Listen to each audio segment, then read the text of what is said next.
কারো তো পৌষ মাস, কারো তো সর্বনাশ। কাসেম সিদ্দিকী সরাসরি তৃণমূলে যখন দায়িত্ব পেলেন, এর আগে কি বলেছিলেন শওকত মোল্লার ভিডিও, মানে শওকত মোল্লাকে নিয়ে, ক্যানিংয়ের বিধায়ককে নিয়ে তিনি বলেছিলেন মাঝারে বেঁধে রাখবো। সেই ফুটেজ দেখুন দর্শক বলছি, ওই নেতাদের, ওই প্রধানদের, ওই শওকত মোল্লাকে, দাদা হুজুর পীর কেবলার মাজারের সামনে আমি বেঁধে রাখতাম। দেখলেন দর্শক বন্ধুগণ, আমরা এটাই আপনাদের সঙ্গে প্রতিবেদনটি তুলে ধরেছিলাম। তাই আমরা দেখলাম যে এই সত্যতা, মানে সত্য সরজমিনে আমরা একটা খতিয়ে দেখার একটা আশ্বাস বা ভরসা বাংলার মানুষের কাছে দেখাতে চাই।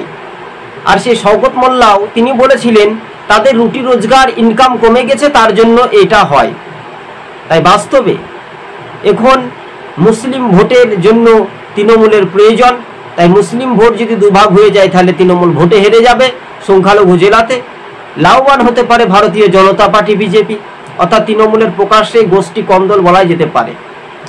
মাননীয় মুখ্যমন্ত্রী তিনি দেখলেন যে এবার মুসলিম ২৪ পরগনার ভোটটা নেওয়ার প্রয়োজনীয়তা আছে, তাই এবার মুসলিমদের নেওয়ার একটা প্রয়োজন, তাই তিনি সরাসরি কাসেম সিদ্দিকীকে দায়িত্ব দিলেন।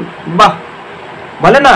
আর চোর চোর বলে একটা স্লোগান দিয়েছিলেন, যে তৃণমূল নেত্রীকে চোর বলতেন, তৃণমূলের সবাই চোর, 1 2 3 4 তৃণমূলের সবাই চোর বলতেন কে? সে কাসেম সিদ্দিকী।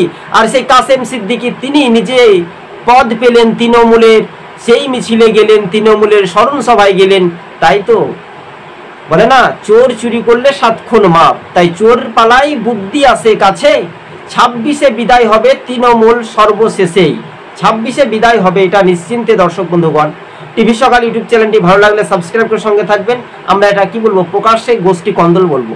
আমরা পুরাতন কিংবা নতুন ভিডিও তো দেখবো না, আমাদের সোশ্যাল মিডিয়ার কাছে যাচাই হয়েছে, তাই বাংলার মানুষের কাছে তুলে ধরেছি। তাই আপনারা এদের থেকে বিরতি থাকবেন, এদের থেকে খুবই সাবধানে থাকবেন। তৃণমূলকে ভোটটা দিতে দেওয়া কতটা নষ্ট হচ্ছে, সমাজের কতটা নষ্ট, তৃণমূল এইভাবে যে দুর্নীতিগ্রস্ত তার প্রমাণিত করেছিলেন কে? কাসেম সিদ্দিকী। আর সেই কাসেম সিদ্দিকী তৃণমূলের নেতা, তৃণমূলের পদ পেয়ে বড় লোভী হয়েছেন। তবে আমরা জানি না শওকত মোল্লা এই বিষয়ে কতটা মুখ খুলবেন না, এটাই বলছি।